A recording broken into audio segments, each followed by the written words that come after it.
खबर KR मंगलम university द्वारा प्रस्तुत की गई है। जब हारी इन लोगों ने, तब इन लोगों को एहसास हुई कि अभी बीजेपी के पाले में हमें जाना चाहिए, क्योंकि ये तो खुद ही कह रहे हैं ना कि हम बीजेपी की सरकार को मदद करने के लिए, अरे कुछ नहीं मैंडेट वो मुझे हराने के लिए वहां तैनात किया गए थे। ये राजनीति में टीएमसी पार्टी को मैंने शुरू से ही कहते आ रहे हैं कि ये एक पॉलिटिकल कंपनी है, पॉलिटिकल पार्टी तो नहीं है।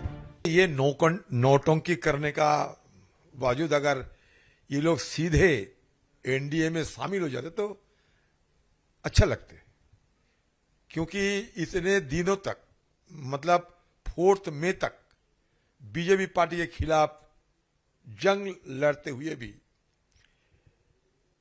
जब हारी इन लोगों ने, तब इन लोगों को एहसास हुई कि अभी बीजेपी के पाले में हमें जाना चाहिए। तो ये इधर उधर घुमा के बात ना करते हुए सीधे तौर पे बीजेपी पार्टी में शामिल होना इनके लिए वाकिफ होगी, क्योंकि ये बाहर रहते हुए एक अलग गुट बनाते हुए ये जो हमारे 10th शेड्यूल जो है एंटी डिफेक्शन, इससे खुद को बचाने के लिए इस तरीके के नोटों की करने की कोई जरूरत नहीं है। और उसके साथ साथ फिर देश की तरक्की की बात कर रहे हैं, तो इससे अच्छा होते अगर सीधे तौर पे बीजेपी पार्टी में शामिल हो जाते।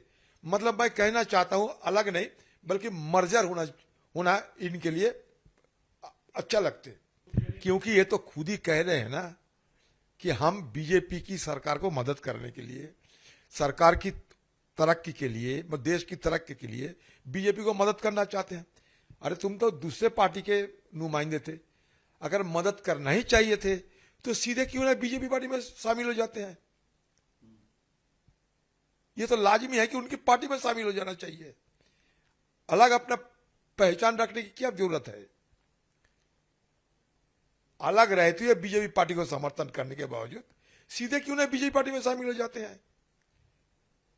धर्म तो बचाओ कम से कम, ईमान मतलब खुद को ईमान बचाने की कोशिश करो, सीधे मार्जर हो जाओ बीजेपी पार्टी में।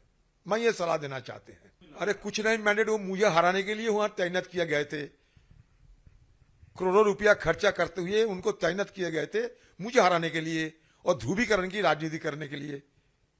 ये ममता बनर्जी खुद हमारे वहां जाके इस शख्स को अपना उम्मीदवार बनाते हुए ये प्रचार में ये कहने लगे कि इस बार मुसलमान को वोट दो, इस बार भाई को वोट दो, भाईजान को वोट दो।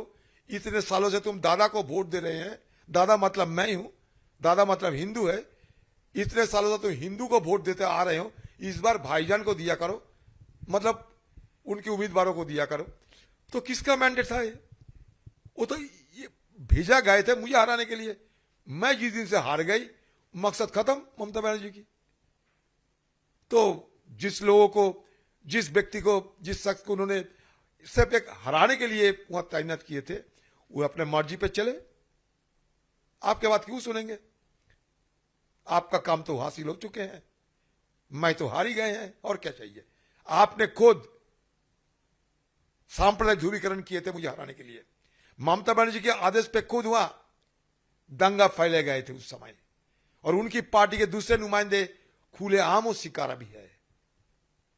तो उनका भी ज्ञान दे रहे हो आप लोग। मैंडेट, अरे आपके पार्टी के दूसरे लोगों की मैंडेट क्या ये था? भतीजे के खिलाफ क्यों नहीं बोलते आप? जुबान नहीं निकालते? आज ममता बनर्जी और भतीजे दोनों के चलते बंगाल में ये तृणमूल पार्टी के हाहाकार मच चुके हैं। ये कहने में शर्म लगती है आप लोगों को। ये राजनीति में टीएमसी पार्टी को मैंने शुरू से ही कहते आ रहे हैं कि ये एक पॉलिटिकल कंपनी है, पॉलिटिकल पार्टी तो नहीं है, पॉलिटिकल कंपनी है।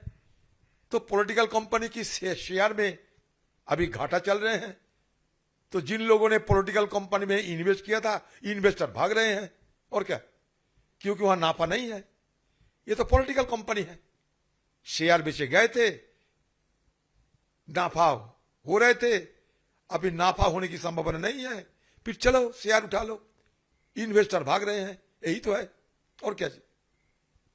अरे सारे देश में विपक्ष की जो जिम्मेवारी और राहुल गांधी की अगुवाई में बाकी सारे लाइक माइंडेड जो है सबसे एकजुट होकर करेंगे। राहुल गांधी तो कर ही रहे हैं।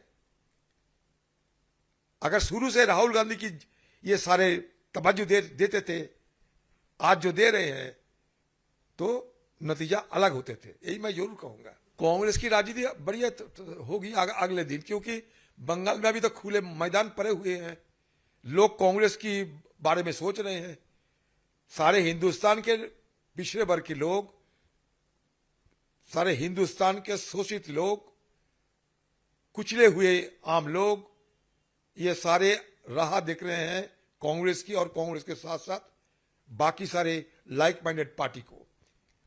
तो इसलिए बंगाल में कांग्रेस के लिए खुले मैदान अभी पड़े हुए हैं और हम लोग ये खुले मैदान में उतरेंगे।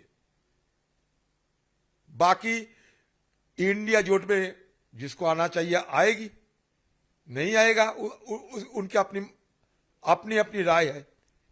कांग्रेस पार्टी सबको बुलाते हैं, सबको चाहते हैं कि सब मिलकर काम करें। इसका मतलब ये नहीं कि कांग्रेस पार्टी को कोई चलाएगा और कोई चलाएगी। कांग्रेस पार्टी अपने राह में सीधे तौर पे चल रहे हैं, सारी दुनिया देख रहे हैं।